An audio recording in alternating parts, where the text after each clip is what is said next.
নমস্কার। আজকের আলোচনা ভারতের সবচেয়ে বিপজ্জনক কিছু প্রাণীকে নিয়ে, বিষধর সাপ। হ্যাঁ, ঠিক।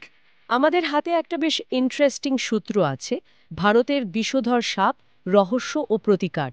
তো এটা ঘেটেই দেখব কোন সাপগুলো সবচেয়ে মারাত্মক, কেন ওরা এত বিপজ্জনক, আর ধরুন দুর্ভাগ্যবশত যদি মুখোমুখি হয়েই যায়, তখন কি করা উচিত।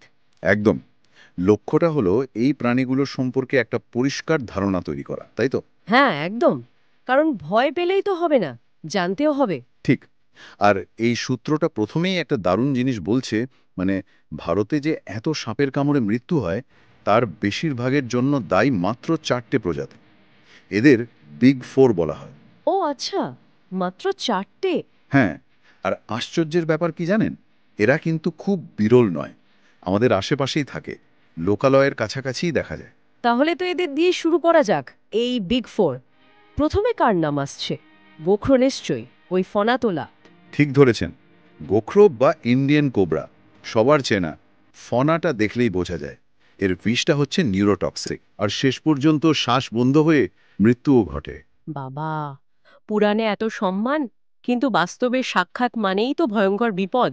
সেটাই। আচ্ছা, এরপর আসি চন্দ্রবোড়া বা রাসেলস ভাইপার।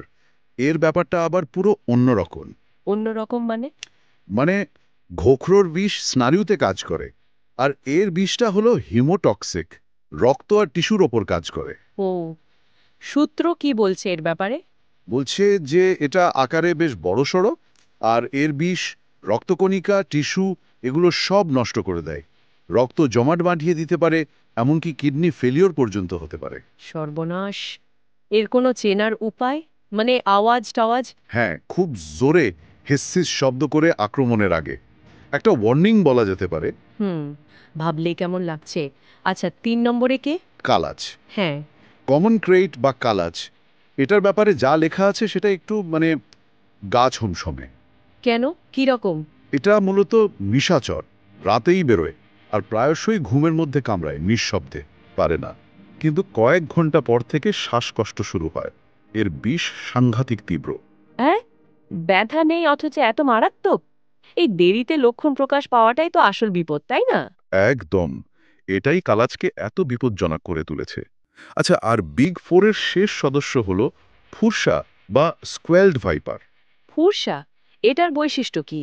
আকারে এরা বেশ ছোট, কিন্তু সূত্র বলছে এরা অবিশ্বাস্য রকম দ্রুত আর খুব আক্রমণাত্মক। ছোট কিন্তু ভয়ঙ্কর, আর কি?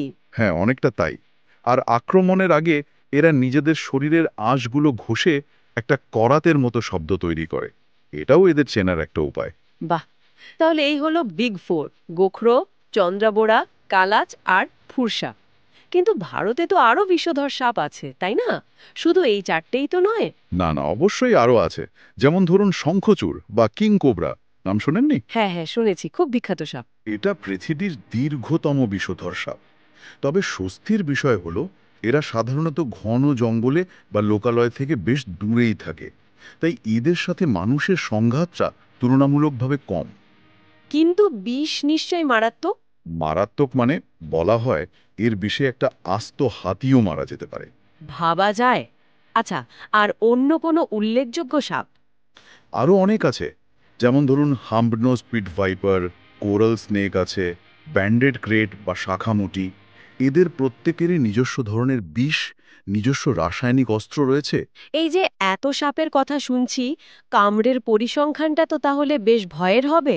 হ্যাঁ, সূত্র অনুযায়ী সংখ্যাটা চমকে দেওয়ার মতোই। ভারতে প্রতি বছর প্রায় 50,000 মানুষ মারা যায় সাপের কামড়ে। 50,000 প্রতি বছর? হ্যাঁ, আর দুঃখের বিষয় হলো এর বেশিরভাগ মৃত্যুই কিন্তু আটকানো যেত, প্রতিরোধযোগ্য। এটাই সবচেয়ে দুঃখের। আচ্ছা, তাহলে কামড়ালে প্রথম কাজটা কি? একদম ফার্স্ট এড। দেখুন, এখানে সূত্রটা খুব পরিষ্কার করে কয়েকটা জিনিস বলছে। প্রথম আর সবচেয়ে জরুরি হলো শান্ত থাকা, প্যানিক করা চলবে না। আচ্ছা। দ্বিতীয়ত, ক্ষতস্থান নিয়ে একদম কাটাছেঁড়া নয়। অনেকে ব্লেড দিয়ে চিরে দেয় বা মুখ দিয়ে চুষে বিষ বের করার চেষ্টা করে। এগুলো মারাত্মক ভুল এবং বিপজ্জনক, করা যাবে না। ঠিক। তাহলে কি করতে হবে?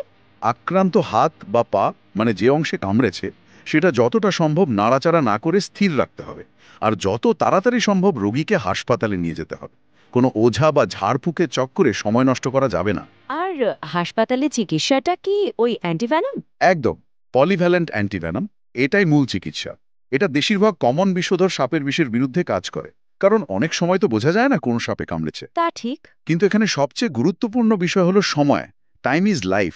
সূত্র বারবার জোর দিচ্ছে যত দ্রুত অ্যান্টিভেনম দেওয়া যাবে রোগীর বাঁচার সম্ভাবনা ততই বাড়বে।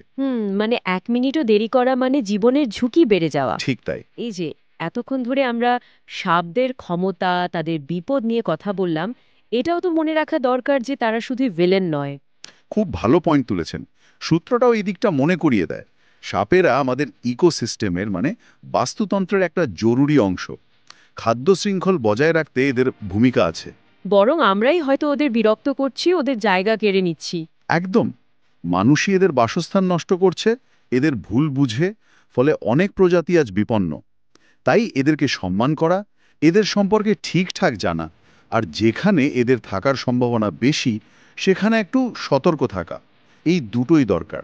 তাহলে আজকের এই আলোচনা থেকে আমরা ভারতের প্রধান কিছু বিষধর সাপ, বিশেষ করে ওই বিগ ফোর এর সঙ্গে পরিচিত হলাম। তাদের বিষ কেমন, কামড়ালে কতটা বিপদ হতে পারে, আর সবচেয়ে জরুরি, কামড়ের পর প্রাথমিক করণীয় কি, এই বিষয়গুলো নিয়ে একটা ধারণা পেলাম। হ্যাঁ, আর অ্যান্টিভেনামের গুরুত্বটাও বুঝলাম। সবশেষে একটা প্রশ্ন মনে আসছে।